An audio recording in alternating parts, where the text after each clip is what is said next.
We're learning from Lavina a little bit more of the backstory of the historical events you were introduced to in the intro movie. We're going to start to learn about the motivations of Soul Keepers, what has happened in the world here, and what we can do to help. So, again, the Soul Keepers are influenced by the history and this battle between the gods and the giants. We've said it many times because it's important. It influences pretty much everything. Yeah, so absolutely. we have to say it a lot. Yeah. But there's this corruption that spread from the blood of Ymir. That's right. When Ymir was killed, as you saw in the intro, his blood spilled upon the land. It caused a sort of roaming corruption. And now we see that some of the gentle forest spirits have been corrupted. So Lavina has tasked us twofold. She's asked us to put some of these poor spirits out of their misery so they might find peace, and also to begin our first steps to becoming a fledgling soul keeper. So I'm just saying that those non-corrupted spirits were actually ganging up on that one I corrupted saw that spirit. actually. I'm not sure that's fair. Like, Joe's between Earth spirits, man. Yeah, life is hard sometimes. So if you keep an eye on when we're dispatching these mobs and monsters, you'll see a little something pop when I do manage to dispatch them. When I do and don't wipe, boom. Just a soul. Just a soul. Just not any ordinary soul, Chris, a chaos soul. A symptom of the corruption, this historic contamination that resulted from Ymir's death, and something that we as Soul Keepers are tasked with tackling and resolving. So that sort of feeds into one of the key systems we're going to be introduced to. Yeah. And we'll quickly talk to Lavina because she's going to really kick us off on it. Yeah, she's introducing us to our Soul Keeper training. Aww. So as discussed, we're going to be introduced to the soul system. This is the soul in Echo of Soul. So as you'd imagine, it's fairly key.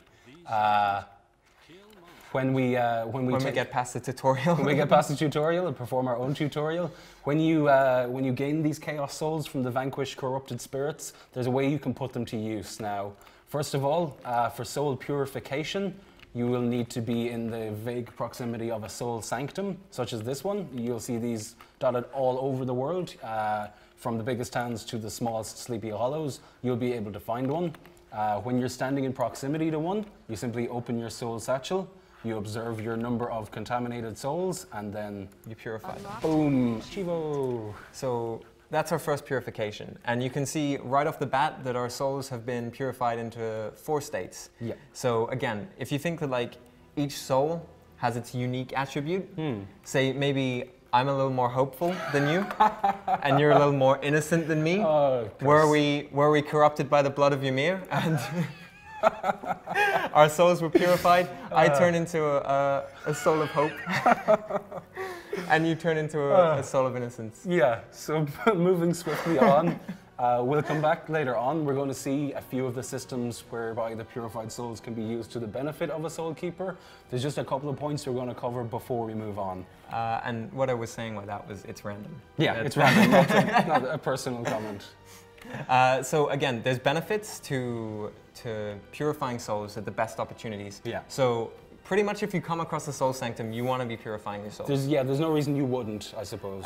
Partly because you can hold more purified souls than you can chaos souls. Absolutely. You have a capacity for 4,000 purified souls, whereas your capacity for the more volatile chaos souls, it's down at 275. So you're going to be missing out on, as we'll show you the benefits later on, you're going to be missing out on a lot of a buff, a lot of experience, a lot of things that will help you if you're not purifying frequently.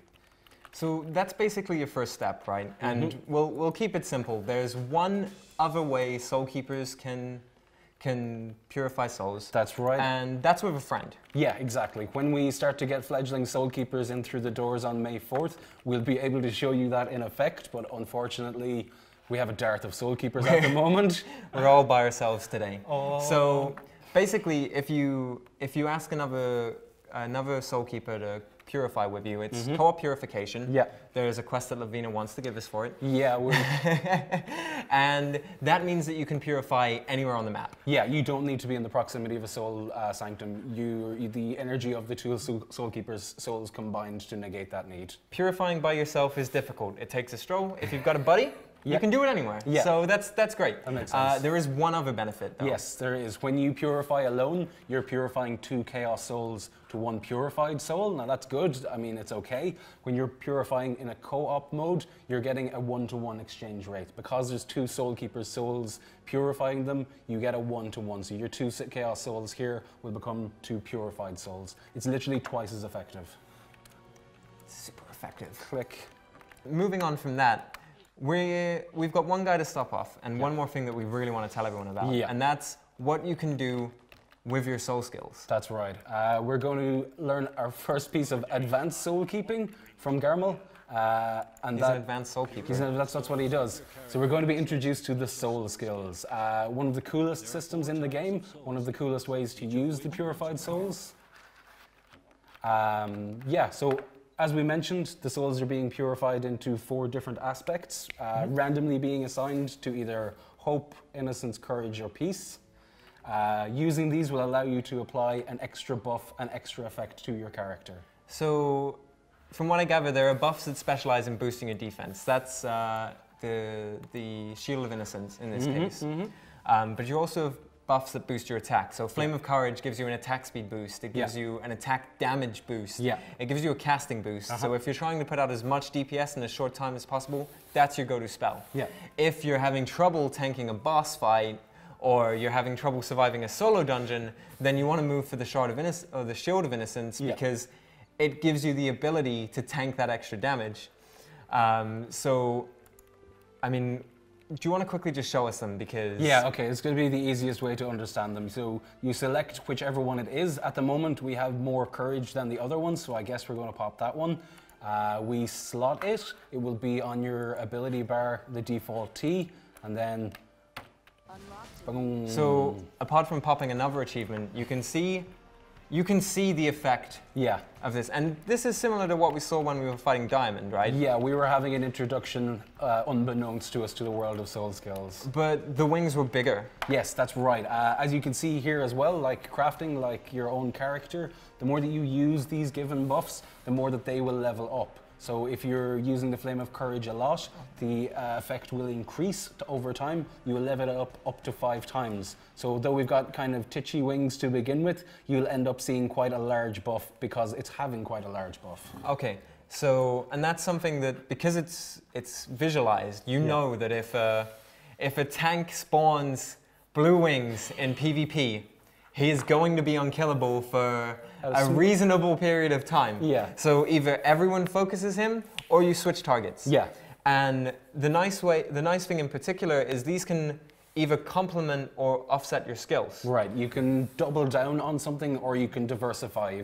You mentioned the Shield of Innocence and a tank popping it. Obviously he's going to be super tanky, but if you're running a rogue or a sorceress and you get into a bit of trouble, you pop Shield of Innocence for yourself and you get a significant boost of defense. Will get you through boss attack, get you through a sticky situation. And something that's pretty cool is that these soul skills, they're also used in some of your abilities. That's right. Yeah, when you get to the highest level, and I guess I don't want to give away too much. No. But we'll just say in vague terms that when you get to later levels in the game, there'll be skills that can take on an aspect of these souls. So you'll be able to imbue your skill with an aspect of hope, an aspect of innocence, and depending on the skill, depending on the class, and depending on the spirit aspect, it will have a different effect, a different buff on top of that skill. So it might reduce the cooldown, or it might make it deal a lot more damage. So say if we use the Flame of Courage on our super skill, as it were, then we'll deal a lot more damage. Exactly, they're thematically linked to what they are.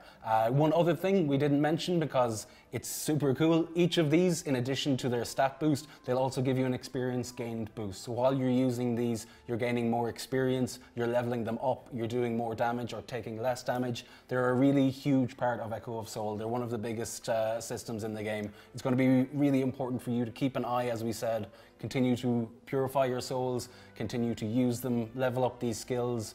If there's one you're not particularly fond of and you find yourself never using Shield of Innocence, you can use the Soul Expert hobby to transform them into usable, sellable items. There's no way to lose with the Soul system.